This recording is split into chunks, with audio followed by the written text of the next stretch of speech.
committee meeting. I'm Commissioner Nick Scull. To my left is Commissioner Cheryl Locker. To my right is Commissioner Anthony Perusi, Pat Stacio, our Parks Director of Recreation, Township Manager Mac Hanlon, and Solicitor Sean Calani.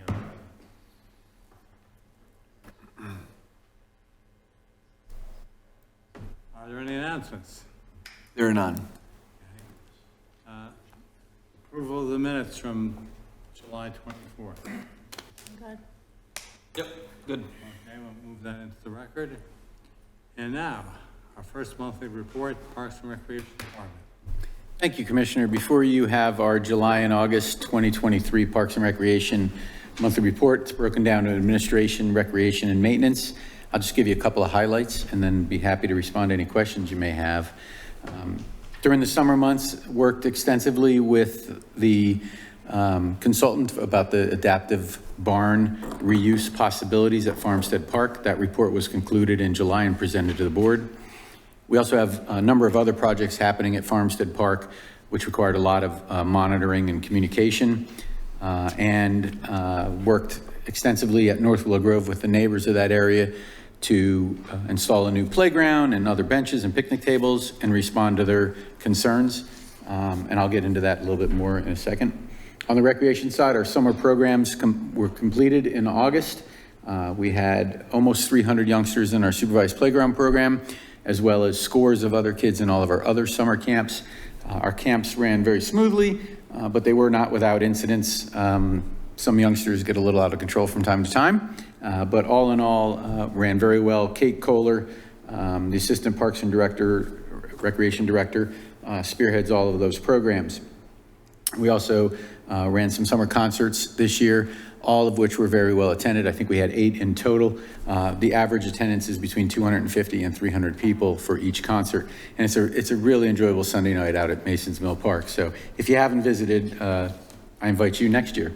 The Parks Division, of course, our weekly ball field grooming for spring and summer sports, but then we converted our fields into fall sports. And sometimes that might mean removing fences, moving bleachers, and other setup as well. Our staff attended a turf pest seminar to learn more about the little pests that are in our turf. Every year we send our staff to several seminars to provide some best management practices for them. We installed a new drinking fountain at Masons Mill Park with help from the Lions Club. If you're familiar, there's a nicely painted lion drinking fountain. The last one was about 20 years old. We did replace that. And then extensive work at North Willow Grove. Our crews removed the existing playground, all of the safety surface, and prepped the area for the new playground, which included a lot of earth excavation.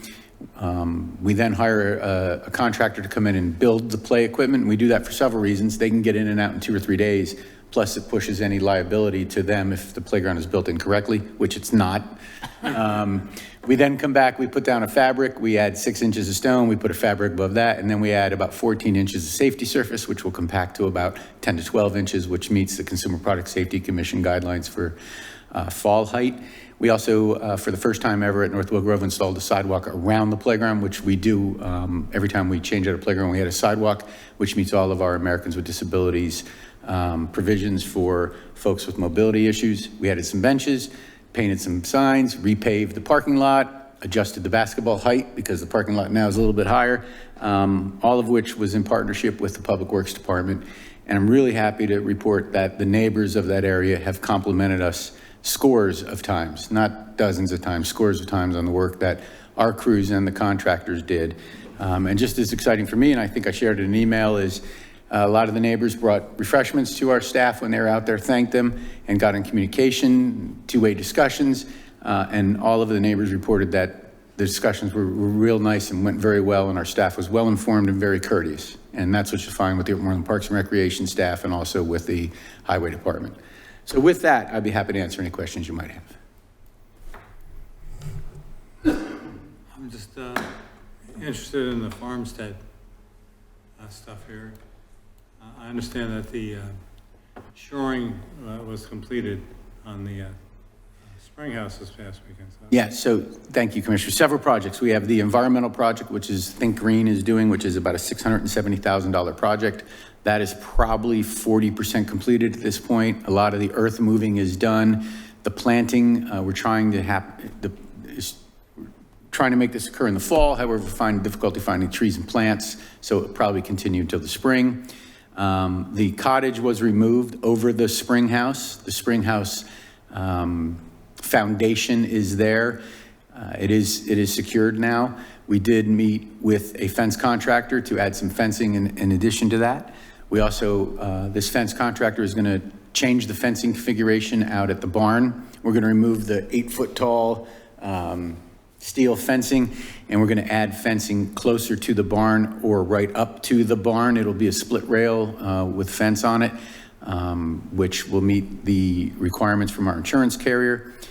All that work should be happening in the next 4 to 6 weeks. They're waiting on materials. We did award the carriage house project at $241,000. So that'll start, the contracts are all signed. We're probably looking at 2 or 3 weeks before that will start. And the kitchen addition to the farmhouse, we just signed the contract and filed for the demo permit. So we're waiting for that. We're gonna demo that little kitchen extension. So a number of projects are happening at Farmstead Park. And not to mention, the plan is next spring to pave that parking lot. So again, I'm extremely excited, a 20-year wait, but next year Farmstead Park, I think, is going to be vastly improved, and I'm looking forward to that. Yeah, I'm very excited. Wow. Any other comments, questions? Everything's great. Every month we come here and you've got a long list of really good work. We know it. I'm glad that the community knows it too and is giving you the accolades that you and the team deserve. So.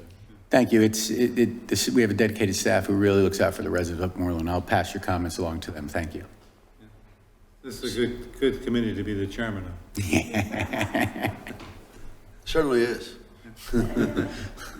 I just want to make a comment that, I was over there checking out the work that we did at Pileggi, and it's been a long time since I've been on the soccer field. And many years ago, we made a commitment to fertilizing and keeping up the grass there. And I just have to say it's an amazing improvement from when I was coaching in the soccer club to what the grass looks like now. It's always drained very well, and you went the extra mile, with the irrigation in, but it's a really good field. It is, thank you. And we did partner with the soccer club. They do some work on it as well, which it's a great partnership. Keeps those fields safe and playable for everyone throughout the year. So thank you for the comment. All right. I think that moves us on to the library report.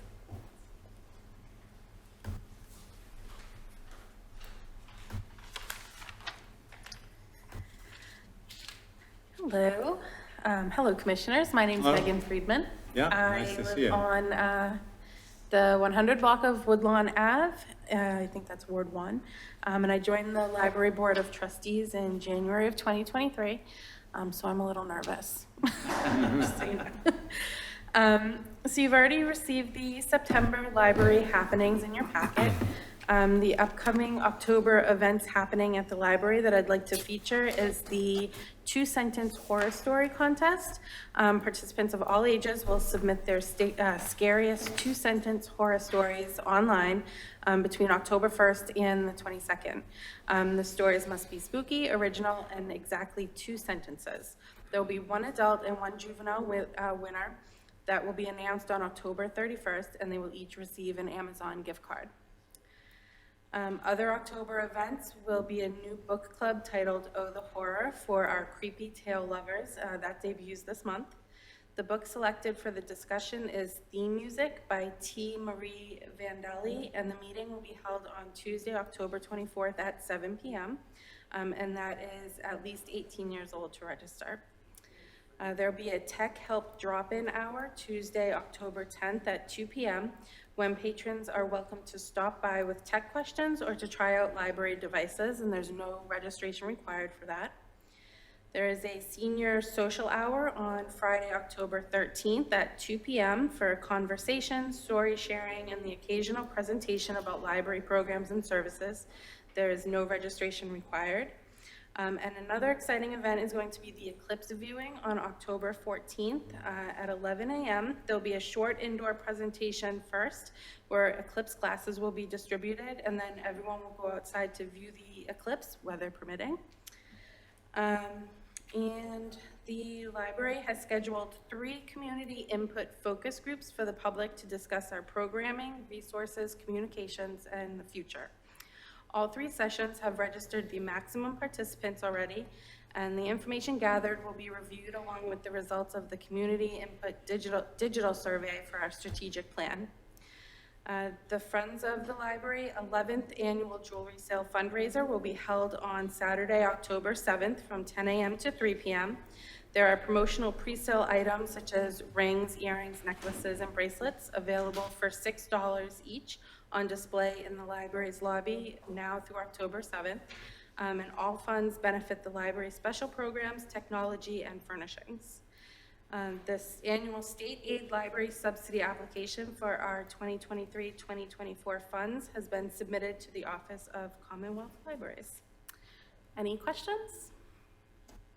I don't have a question, but I will comment that I saw that the library received its audit and it's passed the audit with no exceptions. Good news for that. I wouldn't start any presentation by saying that you're nervous because nobody witnessed any nerves. No, okay, good. You did a great job. Thank you very much. Thank you. I do have a question. It's more just out of curiosity. When the library has these book clubs, do you have enough books of that one story to be able to give to everybody who wants to be part of these readings? How does that work? Sorry to put you on the spot. Yeah. It's just the holds. We, are a consortium, so they would just place a hold like everybody else, and they would get them from all the other libraries.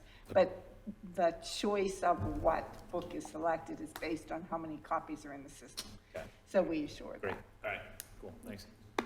I would like to say that if you are interested, anybody having their own individual book club, they do have book club in a bag where there are multiple copies of a novel that you can come and you can take out and you can gather with, friends or people in the community, and there are multiple books in a bag for that, if anybody wanted to do that on their own, Very cool. so.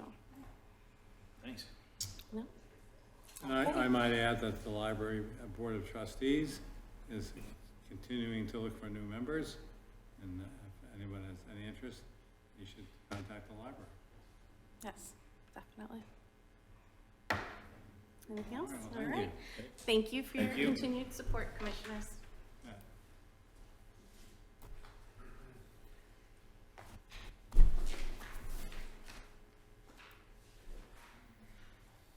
All right, now we have some old business. Request for an extension of a memorandum of understanding with Alan Myers for the use of a staging area at Surrey Lane and Lancaster Place for the Warminster Road Bridge Repair Project attachments. Yes, I think you covered it. We entered into a memorandum of understanding with Alan Myers Contractors. They are using the property we own on Surrey Lane and Lancaster Lane as a staging area for essentials for the bridge repair job on Warminster Road. That memorandum expires, I think it's October 31st. They will not be done by October 31st, so they asked to continue it. I think it was to December 1st, and we thought to be safe, let's go to December 31st. So that's what I'm asking, that we can extend this through the year. Certainly by that point, we hope that they are done. Right. It's a great interest of the public. And Yeah. I've seen a lot of speculation on Facebook about when it's going to open. And we're hoping maybe between this December 31st and no later than December 30th, I would say. And they've been a good partner. They've kept the site clean. They do have a lot of repair to do on our property, but they will do it. We have before pictures, so we know what it's supposed to look like. Good. I would recommend we move this forward for the full board. Okay. I agree. I appreciate you putting an extra month on there. That was gonna be my question. Try to, give them some extra time. Commissioner Spearing. I really don't care either way, but in exchange for this consideration, Maybe they can fix a rattling manhole on Davisville Road.